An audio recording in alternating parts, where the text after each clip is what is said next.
Eu vou passar, tá? Vai ter uma noção geral, né? Vocês vão ter uma noção geral o que é esse transtorno. Ele vem sendo mais bem estudado da década de 90 para cá. Então é um assunto novo. Antes da década de 90 era só literatura internacional. Então, da década de 90 para cá é que autores, né, nacionais começaram a escrever artigos, livros sobre esse assunto. Espectro do transtorno de personalidade narcisista. A parábola do trigo e do joio. Propôs-lhes outra parábola dizendo, Jesus falando, o reino dos céus é semelhante ao homem que semeia boa semente no seu campo. Mas dormindo os homens, veio o seu inimigo e semeou o joio no meio do trigo e retirou-se. E quando a erva cresceu e frutificou, apareceu também o joio. E os servos do pai de família, indo ter com ele, disseram-lhe, Senhor, não semeaste tu no teu campo boa semente? Por que tem então joio? E ele lhes disse, um inimigo é quem fez isso. E os servos lhe disseram, queres, pois, que vamos arrancá-lo? Porém ele lhes disse, não, para que ao colher o joio, não arranqueis também o trigo com ele. Deixai crescer ambos juntos até a ceifa, e por ocasião da ceifa, direi aos ceifeiros, colhei primeiro o joio e atai-o em molhos para o queimar, mas o trigo ajuntai-o no meu celeiro. O primeiro pecado de Lúcifer. Ezequiel 28, 15 a 17. Perfeito eras nos teus caminhos, desde o dia em que fostes criado, até que se achou iniquidade em ti. Se encheu o teu interior de violência e pecaste, pelo que te lançarei profanado fora do monte de Deus e te farei perecer. Elevou-se o teu coração por causa da tua formosura, corrompeste a tua sabedoria por causa do teu resplendor, por terra te lancei, diante dos reis te pus, para que olhem para ti. Qual foi o primeiro pecado de Lúcifer? Orgulho, né? Vaidade, arrogância. Uma coisa vai chamando, né? Vai chamando a outra. O segundo pecado de Lúcifer, Isaías 14, 13, 14. E tu dizias no teu coração, eu subirei ao céu e acima das estrelas de Deus, exaltarei o meu trono e no monte da congregação me assentarei, da banda dos lados do norte. Subirei acima das mais altas nuvens e serei semelhante ao Altíssimo. Qual é o segundo pecado de Lúcifer? A cobiça, né? Inveja, vingança, aí vai indo, né? Uma coisa vai chamando a outra, né? Aí a rebelião no céu. Apocalipse 12, 7 a 9. E houve batalha no céu, Miguel e os seus anjos batalhavam contra o dragão, e batalhavam o dragão e os seus anjos, mas não prevaleceram, nem mais o seu lugar se achou nos céus. E foi precipitado o grande dragão, a antiga serpente, chamada o Diabo e Satanás, que engana todo mundo. Ele foi precipitado na terra e os seus anjos foram lançados com ele. A consequência, em 1 João 5, 19 e 20, sabemos que somos de Deus e que todo o mundo está no maligno. O mundo jaz no maligno. E sabemos que já o Filho de Deus é vindo e nos deu entendimento para conhecermos o que é verdadeiro, e no que é verdadeiro estamos, isto é, em seu Filho Jesus Cristo. Esse é o verdadeiro Deus e a vida eterna. E aí a gente entra no tema propriamente dito, tá? O conceito desse espectro do transtorno de personalidade narcisista, isso que eu coloquei aqui não é o conceito em si, mas é o importante que a gente precisa saber, tá? Esse transtorno, ele se encontra no CID-10, que é o Código Internacional das Doenças, F60.8. Então, o F60.8 não é só o transtorno de personalidade narcisista. Ele engloba os transtornos de personalidade, eles são catalogados em grupo A, B e C, 3 grandes grupos, tá? O transtorno de personalidade narcisista está no grupo B. O grupo B, e que é esse F60.8, ele compõe o transtorno de personalidade histriônico, o transtorno de personalidade borderline, o transtorno de personalidade narcisista e o transtorno de personalidade antissocial, que é o psicopata, é conhecido como psicopata, né? Então, não é uma doença mental. E tudo que eu falar aqui, de agora para diante, é um consenso entre os autores, tá? Não tem nada da Ana Maria, não, tá? Então, não é a doença mental porque a pessoa ela tem consciência do que ela está fazendo, tá? Ela faz o mal sabendo que está fazendo o mal. Mas ela se sente no direito de fazer. É uma perversão moral, é um distúrbio de caráter, é uma escolha. Esse autor, ele coloca espectro porque ele coloca desde as formas mais sutis e camufladas até as formas mais ostensivas, que é o serial killer, né? Tem vários casos na mídia, né? A gente pode até citar um caso aqui do maníaco do parque, que todo mundo conhece, né? Ele seria um psicopata, transtorno de personalidade antissocial, tá? Então, a epidemiologia atinge 10% da população mundial, não distingue gênero, então é 7,7% homens e 4,8% mulheres, tá? Então é uma leve tendência ali nos homens, mas é uma parte grande, é quase meio a meio, tá? De mulheres e homens, tá? Que tem esse transtorno. Então, gente, 10%, eu digo assim, o transtorno englobando esse espectro, tá?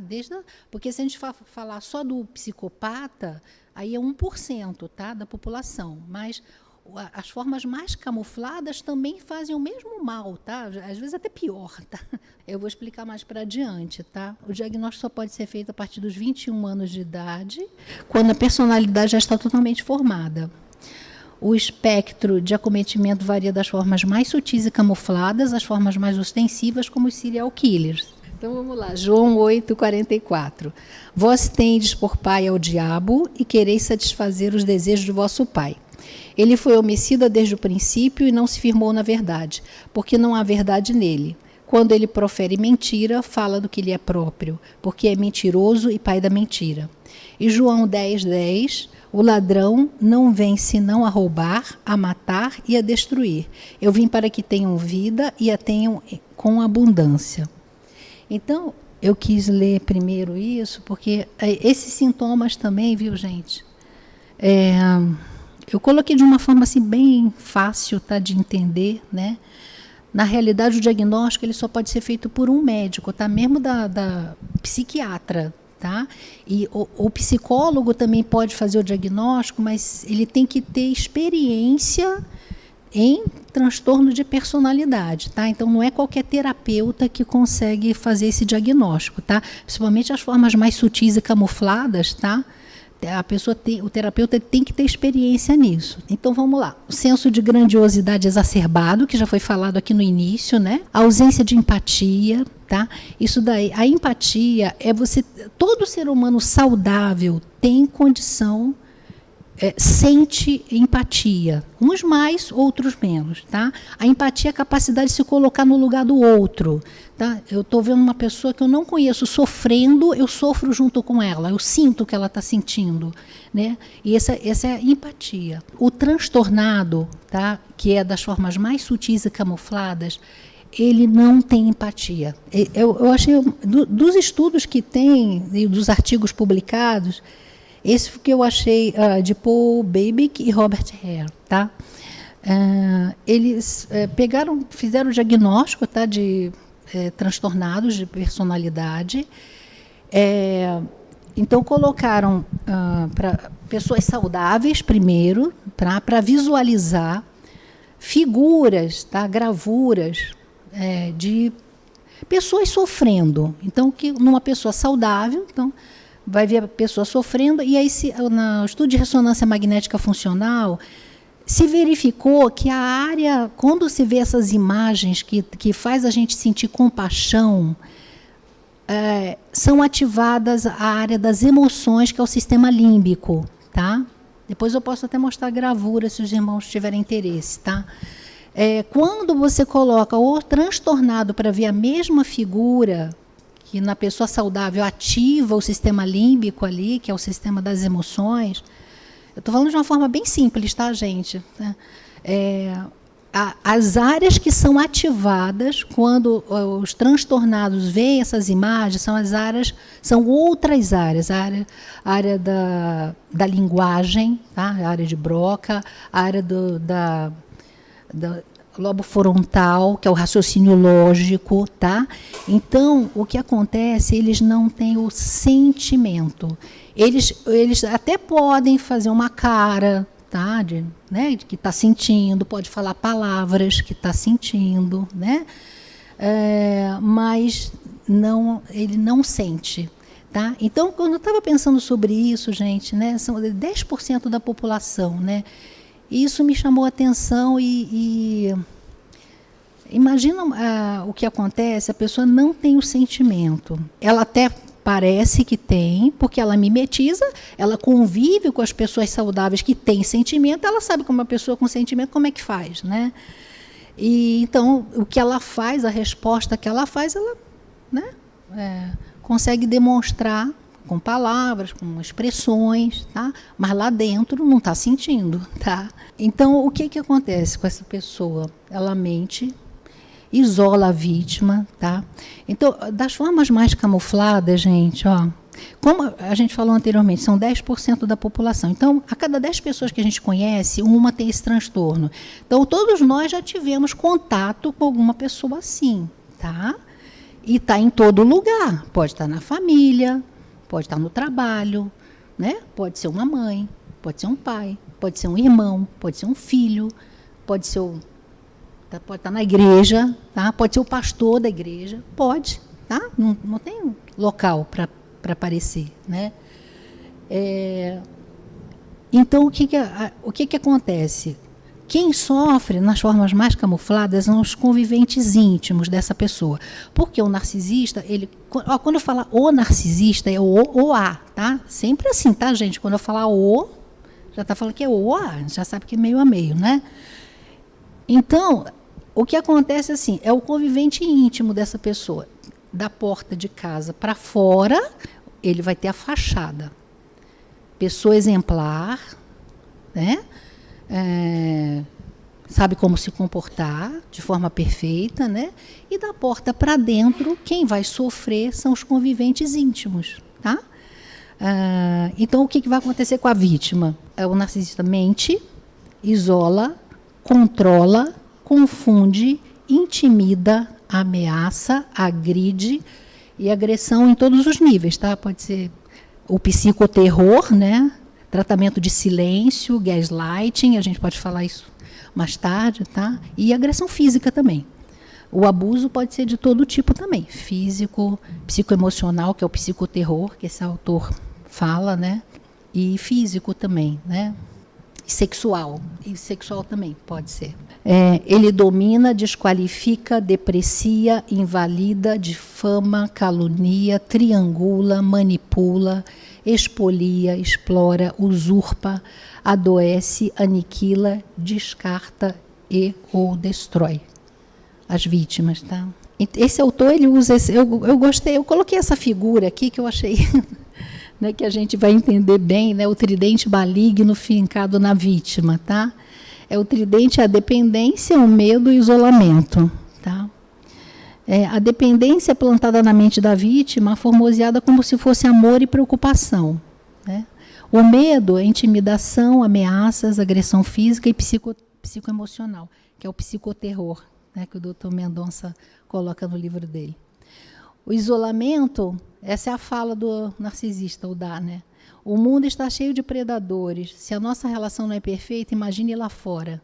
A vítima aceita todas as agressões calada porque confia no agressor. Síndrome de Estocolmo. O tratamento. O transtornado, ele não se sente doente, portanto, ele apenas irá procurar tratamento psicoterapêutico para obter ganho secundário e até mesmo conseguir ludibriar o terapeuta. O narcisista, o A narcisista, eles têm uma simpatia, têm uma lábia, conversa bem, é equilibrado, né? Fala bem, não é? Fala mansa, ponderado, né? Quando eu falar o, você já sabe, pode ser A, tá, gente? Não esquece, tá bom? E a vítima tá uma pilha de nervos, né? Parece um doido ou uma doida, tá? Então, quando o narcisista triangula ou manipula, ou difama, ou sabota, mente, né?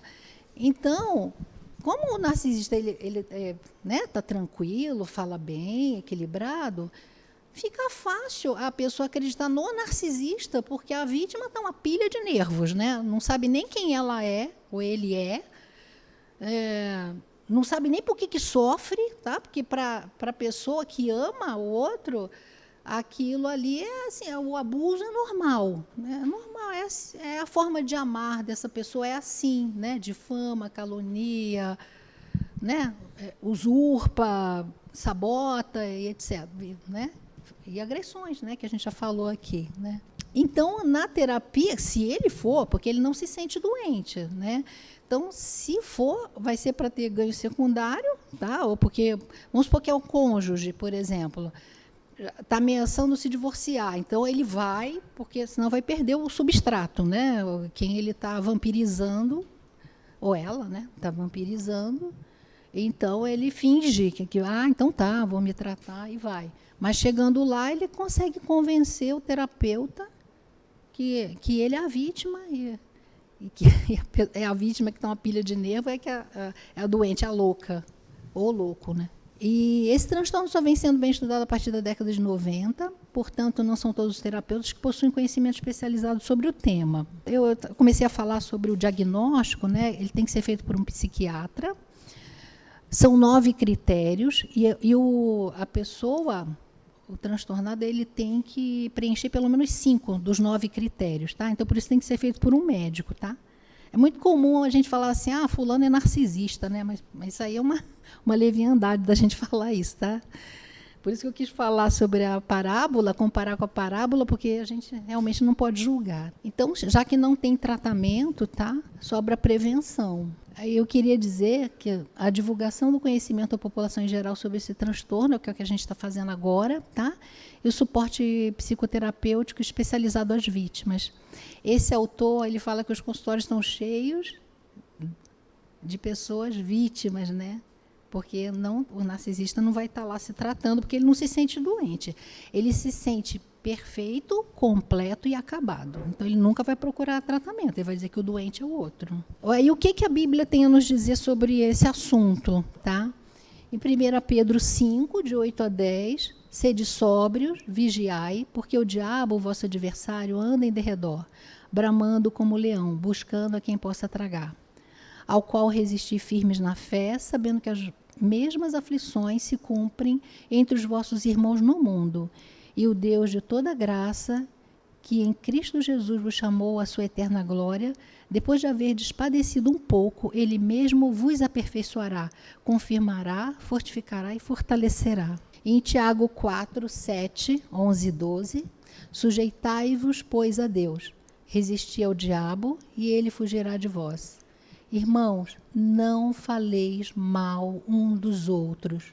Quem fala mal de um irmão e julga seu irmão, fala mal da lei e julga a lei. E se tu julgas a lei, já não és observador da lei, mas juiz. Há um só legislador e um juiz, que pode salvar e destruir. Tu, porém, quem és que julgas a outrem? Então, irmãos, era isso que eu tinha para falar, tá? Para os irmãos sobre esse assunto. Eu queria só falar aquela eureka que eu tive durante esse mês, né? Porque esse autor, que eu me baseei muito nele, ele considera essas pessoas como malignas, né? Mas aí eu fiquei pensando, né? João 3,16, numa só voz. Porque Deus amou o mundo de tal maneira que deu seu Filho unigênito, para que todo aquele que nele crê não pereça, mas tenha a vida eterna. João 3,16. Então, foi pensando nesse amor ao mundo que eu me veio isso que estava faltando, tá na aula. Se Deus amou todo mundo, a minha conclusão é que, na realidade, todas as doenças, tá, sejam físicas, mentais ou de caráter, né, uma pessoa que não consegue sentir, uma coisa muito terrível, porque o narcisista, ele sente um vazio e ele tem inveja dos conviventes que têm. Ele queria ter sentimento e ele não tem. Ele não consegue ter sentimento. Então, ele usa essa máscara de grandiosidade para poder suportar esse vazio enorme, né, de não ter sentimento. Então, na realidade, essa máscara de grandiosidade, ele usa para sobreviver, mas é uma escolha, e é um mecanismo de defesa, que ele usa para fazer o que ele quer, né? E usando todas essas camuflagens que a gente já falou aqui, né? E aí foi pensando nisso que eu tirei essa conclusão, e essa conclusão é da Ana Maria agora, tá? Não está escrito em nenhum livro, nenhum artigo, tá? Que todas as doenças, sejam físicas, mentais ou de caráter, como transtorno de personalidade, elas são opressão do maligno. Então, mesmo, né, baseado em algumas passagens bíblicas, né, como a cura daquela mulher que Jesus curou no sábado, né, ela era crente, né, filha de Abraão, e Jesus curou. Ela tinha aquela opressão, né, era uma doença física, e ele curou, e ele falou claramente que era o maligno que fazia aquilo com ela, né? E então, baseado nisso, é o que eu pensei, ainda não tem tratamento, mas quem sabe no futuro, né, vai se ter uma pílula que você vai dar para uma pessoa dessa e ela vai passar a ter sentimento. Ou vai ter uma terapia, um tipo de terapia que não inventaram ainda, né, que vai fazer com que essa pessoa possua sentimento, né? Porque Deus não ia deixar 10% da população fora do reino dele. Então, essa foi a minha conclusão, tá, meus irmãos? Muito obrigada, tá? Eu vou dar a palavra para vocês, mas eu estava aqui ouvindo, eu acho que vale a pena a gente entender, escutar, saber do que está falando, Ana. E aí eu faço uma primeira pergunta. Por que é espectro? Por que não é só transtorno direto? Qual é a diferença quando você usa a palavra espectro, por exemplo, de autismo? Explica para a gente qual é o conceito desta palavra, o que ela significa e por que ela é tão nova hoje. Esses transtornos de personalidade do grupo B, ele envolve esses 4 principais que eu falei, tá? Que é o histriônico, borderline, antissocial. Esse autor, eu concordo com ele, tá? Porque quando se fizeram aquele teste da ressonância magnética que ele citou, pegou todo esse espectro, tá? Todo esse, histriônico, borderline, antissocial. Por exemplo, o espectro autista, por exemplo. Antes tinha uma discussão, não é autista, é isso, é tal. Aí, com a evolução, aí se descobriu que é um espectro, tá? Que vai daqueles mais sutis até os mais graves, né? E a mesma coisa do transtorno de personalidade. Eu concordo com esse autor, tá? Tem outros autores também que citam dessa forma, porque no estudo que foi feito, né, de ressonância magnética, foi feito todos do espectro, tá, do grupo B. Então, ele considera como um espectro, quer dizer, das formas mais sutis, as formas sutis e camufladas para as ostensivas e mais graves. Eu estava perguntando sobre a palavra espectro, porque antigamente não se referia com esta palavra. E a gente aprendeu com o autismo, que inclui tudo isso numa categoria só. Então, pelo que você está nos falando, por isso que chama espectro, vai de 1 a todos, engloba os 4, correto? É do grupo B, tá? Tá. Como se inicia isso? Se você tem uma família, algumas pessoas que não têm esse espectro, e uma surge dentro de um ambiente familiar, social, normal, por quê? Qual é a causa? Como que isso inicia? É algo emocional? É algo de rejeição? Que tipo de gatilho acontece no narcisismo? Então, gente, a epigenética é um estudo recente também, tá? Que tem, assim, a gente adoece ou morre, não é do que a gente quer, é do que a gente pode, tá? Então, eu quero ter esclerose múltipla, desculpa, você vai morrer de infarto, tá? Então, não é do que você quer. É o que você tem como uma condição genética para poder ser aquilo, adoecer daquilo. Só que existem genes que a epigenética está explicando isso agora, que eles só se expressam dependendo do ambiente tóxico que você tiver. E ambiente é tudo, tá? Tanto você conviver com uma pessoa tóxica dessa, tá? Por isso que a gente tem que saber disso para poder se proteger de alguma forma. Nem que a proteção seja o afastamento, tá? Mas você tem que ter estratégias e suporte para poder. Se você decidir conviver com a pessoa dessa, você vai conviver, tá? Mas aí você tem que ter estratégia para poder conviver, para não adoecer, porque senão você vai sucumbir, né? Então, esses genes, eles podem se expressar de acordo com o ambiente, tá? Então, veja bem, quando eu falo ambiente, a convivência tóxica, agressiva ali, né? Pessoa 24 horas por dia, uma pessoa tóxica dessa, né? Esses genes podem se expressar, é ambiental, é de fora para dentro. Quando eu falo ambiente, é tudo, tá? Alimentação, poluição, estresse, tudo que vem de fora, que não é de dentro da própria pessoa. Então, como eu falei ali, a questão do diagnóstico, tá? Você não pode fazer esse diagnóstico numa criança, tá? Então, só a partir dos 21 anos, quando... Não, veja bem, você pode ver alguma coisa ou outra, tá? Mas você não pode fazer o diagnóstico, porque a personalidade só está totalmente formada a partir dos 21 anos de idade, tá bom? Então, isso é o primeiro ponto, né? E mesmo depois, né, que o diagnóstico tem que ser feito por um médico psiquiatra ou um terapeuta especializado, né? A irmã Miriam, que é psicóloga, ela sabe que não é nem todo psicólogo que sabe que é um estudo recente, né? Então, é importante o conhecimento, até na forma da abordagem da vítima, porque senão, se o terapeuta não tem esse conhecimento, ele vai simplesmente tratar a reação da vítima. Você tem que ter paciência, você tem que dar mais amor. Só que a vítima já está cansada de dar mais amor e dar mais paciência. E vai só afundando, entendeu?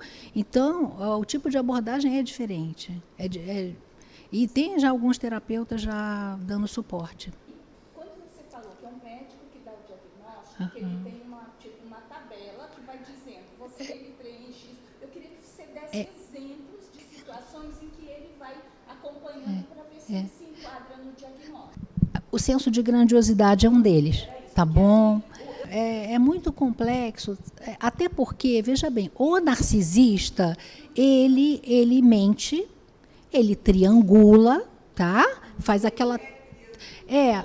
exatamente. Então, por exemplo, vamos supor, né, tem um familiar, e aí ele pega a mente para um outro familiar sobre aquela pessoa. Mas não fala que eu te falei isso não, tá? Tá. Aí ele vai para o outro que ele fez a intriga, aí faz a mesma coisa e, mas eu estou falando, é preocupação, eu estou muito preocupada com essa pessoa, tá? Mas você não fala que eu te falei isso não. Aí os dois viram inimigos sem saber de nada. Quer dizer, eles nem sabem por que um está inimigo do outro, porque o narcisista fez isso. Criou aquela contenda, aquela confusão, é uma coisa maligna mesmo. Então, esse autor fala maligno porque parece maligno, entende a coisa. O narcisista, ele fica o bom da história, né? E os outros estão se matando, até sem saber por quê. E na família, acho que é o mais danoso. Eu queria que ficasse bem claro aqui. Quando eu estava falando os sintomas, tá? Se alguém pensou assim, será que eu sou narcisista? Relaxa. Porque só de você pensar, será que eu sou narcisista? Você não é narcisista. Porque o narcisista, ele se sente completo, perfeito e acabado. Ele nunca vai perguntar, será que eu sou narcisista? Ele não tem sentimento, né?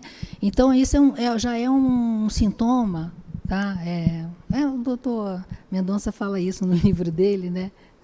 A vítima às vezes pensa, será que se eu tivesse dado mais amor, será que se eu tivesse perdoado, será que eu tivesse... Na mente do narcisista é o contrário, quanto mais amor você dá, mais ele se sente no controle e menos ele te dá. É uma via de mão única, você não tem troca, né? Eu dou e recebo, não, ele só recebe, ele não se sente... obrigado a dar nada, porque ele é perfeito, completo e acabado. Então, eu falo ele ou ela, tá? Não esquece. Agora, não tem tratamento, não tem, tá? Mas você tem que acolher as vítimas. Então, é necessário que você saiba da existência disso para não deixar a vítima sucumbir. Olha, eu queria, só para dar um exemplo à irmã Vera, sobre essa questão, tá? Vou pegar o exemplo extremo, porque eu tive num congresso de psiquiatria e foi falado nesse caso do maníaco do parque, né? Ele é um psicopata, é um transtorno de personalidade. Todo psicopata é narcisista, mas nem todo narcisista é psicopata, tá? O psicopata, ele tem é serial killer, né? Ele mata um atrás do outro, né? Tá? Porque o maníaco do parque, ele se converteu lá na cadeia, né? E aí eu fui perguntar para ele, será que essa conversão, né, ele vai melhorar depois que ele se converteu? Não, ele é especialista, tá? O preletor que foi falar sobre isso, tá? Psicopatia, né? E ele foi bem claro, ele vai aderir a qualquer coisa que for conveniente para ele, entendeu? Então não é o tratamento, ele não se converteu. Se for benéfico para ele, se vai reduzir a pena, se vai ter algum benefício, ele vai aceitar qualquer coisa. A pessoa pode escolher ser boa. Mesmo que eu não sinta, eu posso ver um exemplo de pessoas boas, mesmo que eu não sinta, eu decido fazer o bem. Mesmo que eu não sinta, mas eu quero fazer o bem. Entende? Então, por isso que eu concordo muito com esse autor sobre a questão da escolha. Tá? Porque ele é inteligente, ele não é alienado mental, que ele não sabe o que está fazendo, ele sabe que faz o mal. Então ele pode escolher fazer o bem. Entendeu? Então está nesse nível, tá? O nível de conhecimento e de tratamento.